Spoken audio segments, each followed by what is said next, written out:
बिहार में second phase के शिक्षक भर्ती के लिए 1 to 5 में 9,431 पदों के लिए बहाली निकाली गई है। और इसमें जो आपका सिलेबस है उसमें फिर से एक बार आपको बदलाव दिखने को मिलेगा। पहले जो आपके प्रश्न पूछे जाते थे 1 to 5 में वह 120 अंकों का होता था और 120 प्रश्न पूछे जाते थे, लेकिन अब आपके प्रश्न जो पूछे जाएंगे वह टोटल प्रश्न आपका 150 होगा और प्रश्नों की संख्या के साथ साथ इसके मार्क्स भी आपको टोटल 150 मिलेंगे। इसमें 3 खंड होंगे, बहुत सारे बदलाव हुए हैं, तो इस सारी जानकारी आपको इस वीडियो के माध्यम से मिलने वाली है, तो वीडियो को आप लास्ट तक जरूर देखें। बीपीएससी टीआरई 2.0 कक्षा 1 से 5 के लिए एससीईआरटी सिलेबस पे आधारित समान अध्ययन की बेस्ट सेल्फ स्टडी गाइड किरण पब्लिकेशन की ओर से लॉन्च कर दी गई है और साथ ही साथ इसका एससीईआरटी और एनसीईआरटी पैटर्न पे आधारित प्रैक्टिस सेट भी लॉन्च कर दिया गया है। इस गाइड में समान अध्ययन के सभी टॉपिकों को शामिल किया गया है, जैसे कि प्राथमिक गणित, मानसिक क्षमता परीक्षण, समान जागरूकता, समान विज्ञान, सामाजिक विज्ञान, भारतीय राष्ट्रीय आंदोलन, भूगोल और पर्यावरण। साथ ही साथ इसमें 150 प्रश्नों वाला 2 प्रैक्टिस सेट भी दिया गया है। वहीं अगर इस प्रैक्टिस सेट की बात करें तो यह आपके 150 प्रश्नों का प्रैक्टिस सेट है, जिसमें आपको भाषा हट्टा से संबंधित 30 अंकों वाला आपको प्रैक्टिस सेट मिलेगा और साथ ही साथ समान अध्ययन के आपको 120 अंकों का प्रैक्टिस सेट आपको मिलेगा। टोटल 150 प्रश्नों वाला यह आपका प्रैक्टिस सेट जो है आ चुका है, जो पूरी तरीके से आपकी एनसीईआरटी और एससीईआरटी पैटर्न पे आधारित है। तो इस बुक्स का लिंक आपको वीडियो के डिस्क्रिप्शन में मिल जाएगा, आप वहां से इसे बाई कर सकते हैं। बिहार में सेकंड फेज के लिए 1 to 5 में 9,431 पदों पे बहाली निकाली गई है। तो आइए सबसे पहले जानते हैं कि इसके लिए कौन कौन से आवेदन कर सकते हैं। तो देखिए, पहले जो इसमें 1000 प्लस जो सीटें थी वह केवल और केवल दिव्यांग के लिए सीटें थी, लेकिन बाद में उसको जनरल सीटें बना दिया गया है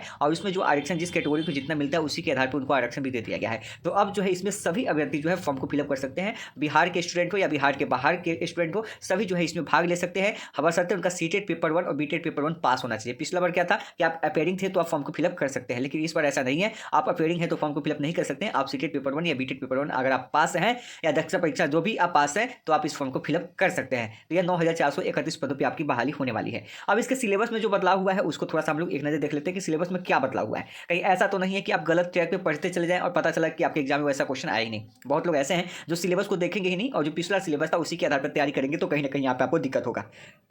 इसके पहले जो आपका सिलेबस था वह था आपका 2 पेपर था। 2 पेपर आप 24 और 25 अगस्त को दिए होंगे। उसमें 2 पेपर था। एक पेपर था जो आपका लैंग्वेज पेपर था और एक आपका था जनरल स्टडीज का पेपर था। तो लैंग्वेज पेपर सिर्फ आपको क्वालिफाई करना था, पास मार्क्स लाना था, जिसमें आप देखे होंगे तो 2 भाग था, एक 75 नंबर का और एक 25 नंबर का, जिसमें हिंदी इंग्लिश था। कोई हिंदी की जगह पर उर्दू बांग्ला लेना चाहता था अभी तो ले सकता था। उसमें 30 नंबर आपको लाना अनिवार्य था। और एक आपका जनरल स्टडीज का था जो 120 नंबर का था, 120 प्रश्न था, उसी में आपका मेरिट बना था, उसी के आधार पर आपको जॉब हुआ था। अब 2 पेपर नहीं, अब 2 दिन आपका एग्जाम नहीं होगा, बल्कि अब आपका एग्जाम जो है एक ही दिन होगा और वो एग्जाम आपका 2.5 घंटे का होगा। 2.5 घंटे में आपको 150 प्रश्न पूछे जाएंगे आपसे और 150 प्रश्न जो पूछा जाएगा उसमें आपके 3 भाग होंगे। अब पहले तो 2 ही भाग था, अब यहाँ पे तीसरा भाग भी यहाँ पे आपको बना दिया गया है। अब आप देखेंगे कि यहाँ पे 3 भाग देखेंगे, जैसे देखेंगे कि भाषा हटता, समान अध्ययन एवं अन्य विषय यहाँ पे ऐड कर दिया जाएगा। ठीक है, अब देखिए यहाँ पे और भी छात्रों के साथ क्या हो जाएगी, कन्फ्यूजन क्रिएट हो जाएगी। बहुत सारे छात्र जो है इसके अलावे जो है पिछला जो सिलेबस है उसको पढ़ेंगे तो फिर ना कहीं आप मात खा जाइएगा। देखिए फिर से समझिए, यहाँ पे भाग 1 जो होगा, भाग 1 आपका लैंग्वेज सब्जेक्ट होगा, जिसमें आपके हिंदी और इंग्लिश होंगे, जिसमें आपके हिंदी जो होंगे 22 नंबर के पूछे जाएंगे। वही इंग्लिश की बात करें तो 8 नंबर का प्रश्न होगा। उसी के आधार पर किसी का उर्दू और किसी का बांग्ला है तो आप उसी के आधार पर उसी में से चूज कर सकते हैं। तो 22 और 8 नंबर यानी कि 30 नंबर का जो प्रश्न पूछा जाएगा आपका वह हिंदी और इंग्लिश से पूछा जाएगा।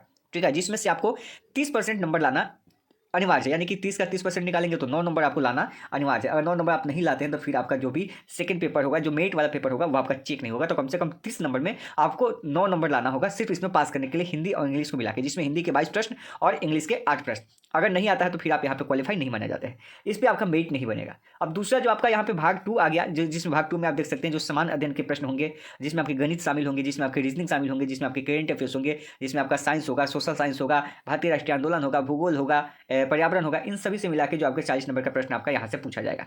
ठीक है, और यहाँ का जो आपका तीसरा भाग होगा, देखिए यहाँ पे महत्वपूर्ण है कि भाषा 3 जो आप देखेंगे कि हिंदी भाषा, उर्दू भाषा और बांग्ला भाषा, तीनों में से किसी एक भाषा का चुनाव करना होगा।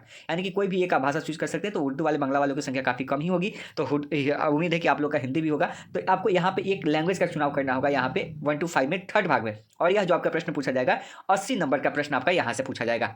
जैसे आप जानते हैं कि 6 to 8 में जैसे आपका लैंग्वेज होता है, वैसे आपका 9, 10, 11, 12 में होता है, उसमें से कोई एक विषय आप चूज करते हैं, वहाँ से आपका 80 नंबर का प्रश्न पूछा जाता है। तो वैसे ही आपको यहाँ पे हिंदी और उर्दू बांग्ला का ऑप्शन मिलेगा, इसमें से कोई एक आप चूज कर सकते हैं और इसमें 80 नंबर आपको एग्जाम में पूछा जाएगा। जो भी प्रश्न होंगे वो आपके एससीईआरटी और एनसीईआरटी पे आधारित होंगे प्रश्न। इसमें कोई नेगेटिव मार्किंग नहीं होगी, यहाँ पे साफ साफ कहा गया है कि इसमें कोई नेगेटिव मार्किंग नहीं होगी। और समान अध्ययन के जो पाठ्यक्रम होंगे आपके वह एससीईआरटी से संबंधित होंगे। जो भी आप जीके जीएस पढ़ेंगे वो बिल्कुल आपकी एससीईआरटी जो बिहार बोर्ड की जो सिलेबस है वही रहेगा। लेकिन यहाँ कहा गया कि उम्मीदवार के लिए इसकी निर्धारित न्यूनतम शिक्षा अर्हता की होगी, यानी कि अगर आप 1 to 5 के लिए आ रहे हैं तो आपका न्यूनतम क्या माना जाएगा, इंटर माना जाएगा। तो इंटर स्तरीय प्रश्न भी आपके रहेंगे जो भी आपके एससीईआरटी से रहेगा। और यहाँ पे आप देखेंगे तो एससीईआरटी एनसीईआरटी दोनों से रहेगा। तो यहाँ पे आप सिलेबस समझ गए होंगे कि अब आपके 3 भाग होंगे। यहाँ पे 40 नंबर का आपका क्या हो जाएगा, भाग 2 हो जाएगा, जिसमें जीके जीएस करंट अफेयर्स आपका रीजनिंग ये सब हो जाएगा, साइंस सोशल साइंस। और 80 नंबर का आपका हिंदी हो जाएगा, जहाँ पे मेरिट बनेगा। मेरिट इन दोनों पे बनेगा, 40 और 80 120 मिला के आपका जो है यहाँ से मेरिट बनेगा। मेरिट कितने पे बनेगा, तो 40 और 80 120 नंबर पे आपका मेरिट बनेगा, ध्यान रखिएगा। और यह भाग 1 जो है आपका लैंग्वेज है। अगर मान लीजिए कि किसी स्थिति में आपका भी 50 नंबर आ जाता है, किसी और का भी 50 नंबर, जब दोनों का टाई हो जाता है तो उस स्थिति में आपका इसमें का नंबर ऐड होगा। मान लीजिए 9 नंबर पासिंग मार्क्स है और आपका 11 नंबर है और किसी का 12 नंबर है, तो जिसका 12 नंबर होगा पहले उसको मतलब दिया जाएगा जॉब, ठीक है। अगर दोनों का नंबर बराबर होता है तो उसके बाद डेट ऑफ बर्थ काउंट होंगे, ये सब होंगे, अन्यथा इसका जो है मार्क्स ऐसे ऐड नहीं होगा। तो सिलेबस आप लोग अच्छे से समझ गए होंगे। तो आप लोग को हिंदी के ऊपर ज़्यादा फोकस करना है। जो हिंदी वाले हैं, कल उर्दू बंगला वाले हैं तो वे लोग उर्दू बंगला कर सकते हैं, लेकिन जो इस बार हिंदी के ऊपर भी पकड़ बना लिया, हिंदी के साथ साथ आपको सभी सब्जेक्ट की पकड़ बनाना है, चाहे वह रीजनिंग हो, जीके हो, जीएस हो, करंट अफेयर्स हो, सबके साथ बनाना है। लेकिन हिंदी के आपके 80 नंबर के प्रश्न आएंगे, जो जीके, जो आप ग्रामर देखेंगे, जो आपका यहाँ पे जो आपका सिलेबस होगा एससीईआरटी का उससे संबंधित देखेंगे, तो 80 नंबर का प्रश्न आपका यहाँ से आने वाला है। तो जो हिंदी पे पकड़ बना लिया, खैर समझिए कि इस बार वो जॉब पा लिया। तो अच्छा मौका है सभी के लिए। और यहाँ पे ध्यान दीजिएगा कि अगर इस मौका को आप चूक जाते हैं तो फिर आपके लिए ऐसी मौका नहीं मिलेगी, क्योंकि यहाँ पे हिंदी अच्छा है। जिसका हिंदी काफ़ी अच्छा है वह बाजी इस बार मार सकता है, क्योंकि 80 नंबर का जो प्रश्न पूछा जाएगा वह हिंदी से पूछा जाएगा और 40 नंबर का जीके जीएस करंट अफेयर्स से सबसे मिला के पूछा जाएगा और 30 नंबर में भी आपका हिंदी होगा। तो हिंदी तो आपको दोनों जगह काफ़ी मायने हैं, तो वहाँ पे भी पढ़ेंगे तो वहाँ पे भी काउंट आएगा। यानी कि हिंदी आपको पढ़ना अनिवार्य है। आप हिंदी को पढ़िए और जॉब आप आसानी से प्राप्त कर सकते हैं अगर हिंदी के ऊपर अगर आपका अच्छा खासा पकड़ है तो। आगे जो भी अपडेट आएगी आप लोग को अपडेट दिया जाएगा। यह सिलेबस जो है बीपीएससी की ओर से जारी किया गया है। अगर इसमें कोई संशोधन होता है तो फिर आपको बताया जाएगा, क्योंकि कल या इस शाम को इसको जारी किया गया था। अगर ऐसा है कुछ कि यहाँ पे 3 नहीं 2 ही आपका होना चाहिए था और 3 यहाँ पे गलती से टाइप हो गया, तो इसके संबंधित जो भी अपडेट आएंगे आपको दिया जाएगा। लेकिन इस सिलेबस के अकॉर्डिंग आपको 80 नंबर का हिंदी पढ़ना होगा। इस डाउट अपना क्लियर कर लीजिए। तो उम्मीद करते हैं वीडियो पसंद नहीं हो तो लाइक कीजिएगा, चैनल को पहली बार देख रहे हैं तो सब्सक्राइब कीजिएगा। मिलते हैं नेक्स्ट वीडियो में।